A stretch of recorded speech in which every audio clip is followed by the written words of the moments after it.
गाजियाबाद विधानसभा seat से भाजपा प्रत्याशी संजीव शर्मा लगभग 70,000 मतों से जीत चुके हैं। लेकिन उनकी जीत के बाद गाजियाबाद भाजपा के अंदर कई ऐसे सवाल उठ खड़े हुए हैं जो विधानसभा चुनाव 2027 तक राजनीतिक गलियारे में तैरते रहेंगे। पहला और बड़ा सवाल यह है कि संजीव शर्मा के विधायक बनने के बाद साहिबाबाद के विधायक सुनील शर्मा के राजनीतिक भविष्य पर कोई बुरा या अच्छा प्रभाव तो नहीं पड़ेगा। क्या लगभग 2.25 साल बाद होने वाले विधानसभा चुनाव में बीजेपी गाजियाबाद और साहिबाबाद अगल बगल की दोनों सीटों से इन ब्राह्मण नेताओं को ही चुनाव लड़ाएगी? अगर ऐसा है तो वैश्य नेताओं और वैश्य मतदाताओं को पार्टी किस तरह से संतुष्ट कर पाएगी?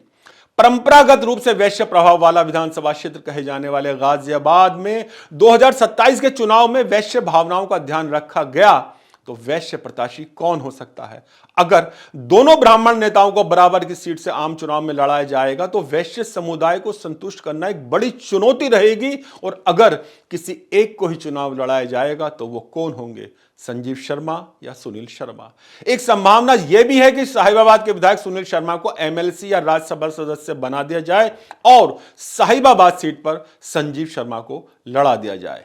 नमस्कार दोस्तों, वीवीआईपी न्यूज के इस नए एपिसोड में एक बार फिर से मैं राजकोष आपका हार्दिक स्वागत करता हूं, आपको प्रणाम करता हूं। दोस्तों, राजनीति में कब क्या हो जाए कुछ नहीं कहा जा सकता। आज से लगभग 2.5 साल पहले उत्तर प्रदेश विधानसभा चुनाव का परिणाम आने के बाद उस समय के विधायक अतुल गर्ग को जब पहले की तरह मंत्री नहीं बनाया गया तो कोई नहीं जानता था कि 2.5 साल के अंदर वही अतुल गर्ग गाजियाबाद के सांसद बन जाएंगे और गाजियाबाद का विधायक भी उनकी पसंद का होगा। अक्सर कवि सम्मेलनों में और अन्य कार्यक्रमों में माइक से मैं शायर फहमी बदायूं का यह शेर अतुल गर्ग को सुनाया करता था कि पीछे मुड़कर भी देखते रहिए, पीछे मुड़कर भी देखते रहिए, खिड़कियां बाद में भी खुलती हैं। 2.5 साल के अंदर ही अतुल गर्ग के लिए खिड़कियां भी खुली, दरवाजे भी खुले और जनरल वीके सिंह जैसी मजबूत शख्सियत का टिकट काटकर उनको प्रत्याशी बना दिया गया। अतुल गर्ग जीत भी गए। उनके सांसद बनने के कारण खाली हुई विधानसभा सीट पर चुनाव लड़ने के लिए भाजपा के 8-10 लोग मजबूती से दावा प्रस्तुत कर रहे थे, लेकिन बाजी संजीव शर्मा के हिस्से में आई क्योंकि अतुल गर्ग उनके साथ थे। मित्रों, यह किसी से छुपा नहीं है कि संजीव शर्मा के टिकट में सांसद अतुल गर्ग की अहम भूमिका रही है। अपने सभी राजनीतिक प्रतिद्वंदियों को और खास तौर पर वैश्य समाज के राजनीतिक प्रतिनिधियों को पछाड़ते हुए अतुल गर्ग संजीव शर्मा को टिकट दिलवाने में सफल रहे। राजनीति के जानकार लोग मानते हैं कि इस समय राजनीतिक रूप से अतुल गर्ग की पतंग खूब ऊंचाई पर उड़ रही है। उन्हें जहां चंडीगढ़ का चुनाव प्रभारी बनाया गया था, वहीं बिहार और राजस्थान सहित 3 राज्यों का सदस्यता प्रभारी भी उन्हें बनाया गया है। इतना ही नहीं, कुछ महीने बाद होने वाले दिल्ली विधानसभा के महत्वपूर्ण चुनाव के लिए अतुल गर्ग को सह प्रभारी भी बनाया गया है। हाल ही में केंद्र सरकार ने उन्हें राष्ट्रपति द्रौपदी मुर्मू के साथ विदेश यात्रा पर भी भेजा था। यानी संगठन और सरकार दोनों में अतुल गर्ग मजबूत स्थिति में दिखाई दे रहे हैं। अब से लगभग 2.25 साल बाद जब उत्तर प्रदेश विधानसभा के आम चुनाव होंगे तब भी अतुल गर्ग ही गाजियाबाद के सांसद होंगे।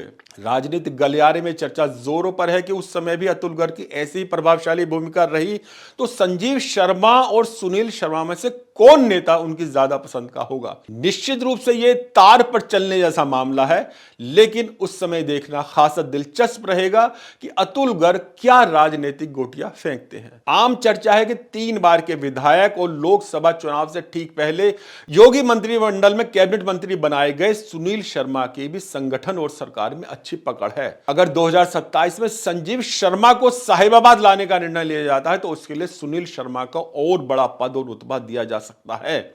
हालांकि भाजपा के कुछ वरिष्ठ लोगों का यह भी कहना है कि साहिबाबाद और गाजियाबाद दोनों ही सीटों पर ब्राह्मण नेताओं को रखा जा सकता है। ऐसा जरूरी नहीं है कि गाजियाबाद सीट से वैश्य विधायक ही हो, क्योंकि गाजियाबाद के मौजूदा सांसद अतुल गर्ग और मेयर सुनीता दयाल दोनों ही वैश्य समुदाय से हैं। इनके अलावा एमएलसी दिनेश गोयल भी वैश्य समुदाय से हैं जो गाजियाबाद में ही रहते हैं। लेकिन अगर ऐसा नहीं होता और एक ब्राह्मण प्रत्याशी के साथ साथ एक वैश्य प्रत्याशी भी दिए जाने का निर्णय लिया जाता है तो गाजियाबाद सीट से कौन वैश्य प्रत्याशी अतुल गर्ग की पसंद का होगा, यह भी एक दिलचस्प सवाल है। अतुल गर्ग खुद भी वैश्य समुदाय से हैं। क्या वो गाजियाबाद विधानसभा सीट से किसी वैश्य विधायक को लाने के पक्ष में होंगे या फिर किसी और बिरादरी समाज का व्यक्ति सामने आएगा, ये देखना भी खासा दिलचस्प रहेगा। दोस्तों, 2027 में संजीव शर्मा या सुनील शर्मा या दोनों जैसे सवालों के उठने पर कहा जा रहा है कि राजनीति के पुराने खिलाड़ी सुनील शर्मा ने भी अपनी पकड़ को और अधिक मजबूत बनाने की कोशिश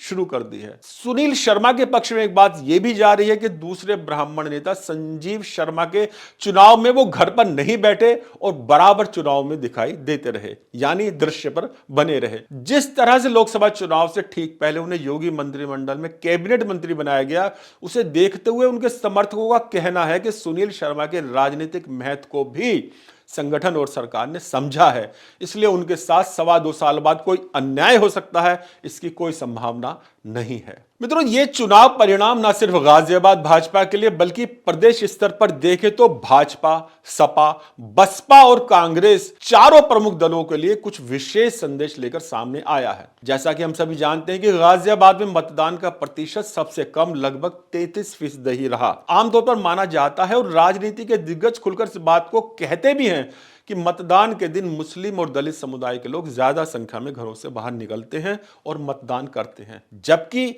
भाजपा के मतदाता घरों से कम निकलते हैं। लेकिन गाजियाबाद के मतदान और चुनाव परिणाम ने बता दिया है कि मुस्लिम और दलित समुदाय के लोगों में भी मतदान को लेकर कोई विशेष उत्साह नहीं था। मुस्लिम और दलित बस्तियों में भी मतदान का प्रतिशत औसतन 33-35 ही रहा। यही कारण है कि संजीव शर्मा कम मतदान के बावजूद लगभग 70,000 मतों के बड़े अंतर से जीत गए।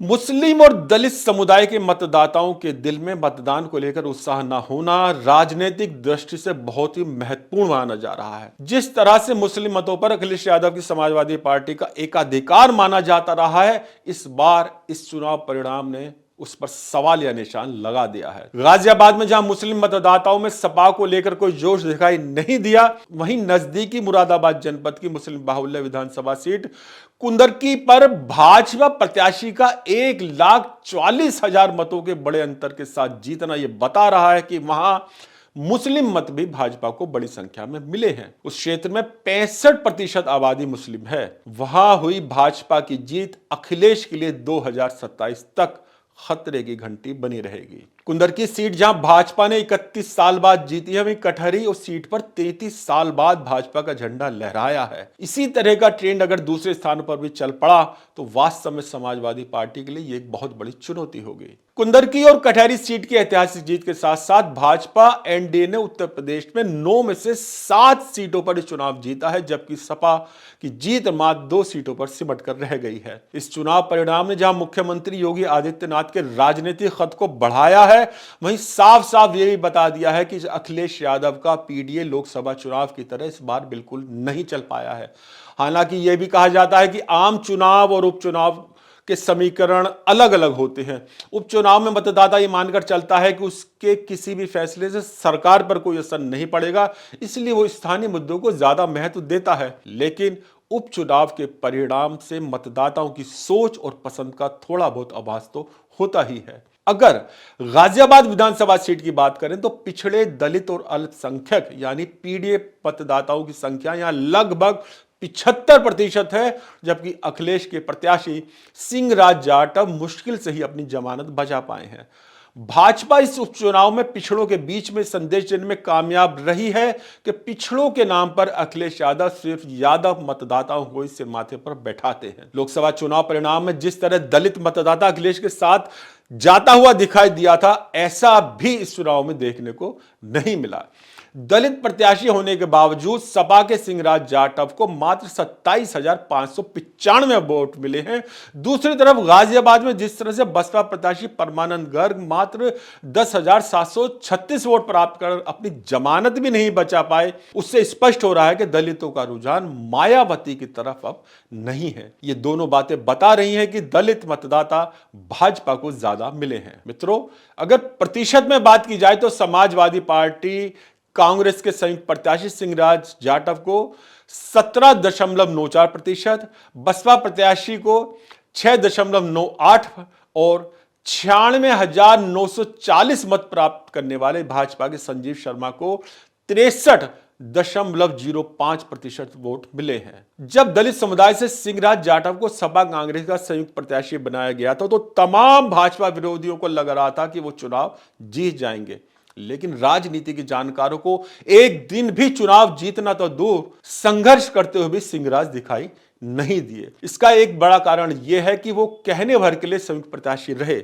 सच बात तो है कि कांग्रेस इस चुनाव में कहीं दिखाई ही नहीं दी। जिस तरह से कांग्रेस को विश्वास में लिए बिना सपा अध्यक्ष अखिलेश यादव ने 9 में से 6 सीटों पर एक तरफ प्रत्याशियों की घोषणा कर दी थी और कांग्रेस की इच्छा न होने के बावजूद गाजियाबाद और खैर विधानसभा सीट कांग्रेस को देने का ऐलान कर दिया था, उस समय ही यह स्पष्ट हो गया था कि उपचुनाव में अखिलेश यादव कांग्रेस को दरकिनार कर रहे हैं। बाद में कांग्रेस हाईकमान ने उत्तर प्रदेश के चुनाव में 9 की 9 सीट पर अपने प्रत्याशियों को न लड़ाने की घोषणा कर अपनी उदासीनता को साफ तौर पर जाहिर भी कर दिया था। ये चुनाव परिणाम अखिलेश यादव को साफ संदेश दे रहे हैं कि भले ही कांग्रेस का जनाधार उत्तर प्रदेश में बहुत कम हो, लेकिन कांग्रेस को साथ लेकर और सम्मान देकर ही वो भाजपा के साथ अपनी लड़ाई को मजबूती से लड़ सकते हैं। कम से कम गाजियाबाद विधानसभा सीट के लिए तो हम आज भी कह सकते हैं कि अगर यहां कांग्रेस का प्रत्याशी होता, यानी कांग्रेस के चुनाव चिन्ह पर इंडिया गठबंधन चुनाव लड़ता, तो परिणाम इससे बहुत बेहतर हो सकते थे। दोस्तों, अखिलेश यादव के लिए जहां ये चुनाव परिणाम संदेश दे रहे हैं कि वो कांग्रेस को सम्मान के साथ रखे, वहीं कांग्रेस के लिए भी स्पष्ट संदेश है कि उत्तर प्रदेश में राष्ट्रीय दल होने के भ्रम से वो बाहर निकले और क्षेत्रीय कहे जाने वाली समाजवादी पार्टी को कम से कम उत्तर प्रदेश में अपने बड़े भाई के रूप में स्वीकार करे। भाजपा के लिए चुनाव परिणाम जहां बहुत ही खुशियों भरा है, वहीं संदेश भी देता नजर आ रहा है कि अगर आपसी गुटबाजी को खत्म कर जुनून के साथ और स्थानीय समीकरणों को साधते हुए प्रत्याशियों को मैदान में उतारा जाए तो मतदाताओं की पहली पसंद आज भी भाजपा ही है। इस चुनाव में बटेंगे तो कटेंगे और एक हैं तो सेफ हैं जैसे नारे भी खूब लगाए गए। उत्तर प्रदेश के चुनाव परिणाम बता रहे हैं कि इनका कुछ ना कुछ फायदा तो भाजपा को हुआ ही है। मायावती के लिए चुनाव परिणाम साफ साफ संदेश दे रहे हैं कि पिछले कुछ वर्षों के दौरान धूमिल होती जा रही अपनी राजनीति को फिर से चमकाने के लिए मायावती को बहुत कुछ करने की आवश्यकता है। उनका दलित वोट बैंक उनसे खिसक रहा है। तो मित्रों, इस एपिसोड में बस इतना ही। जल्द मिलेंगे नए एपिसोड में नए विषय के साथ। ये एपिसोड आपको कैसा लगा कमेंट्स बॉक्स में जरूर लिखिएगा और सब्सक्राइब करना बिल्कुल ना भूलिएगा। VVIP news. नमस्कार।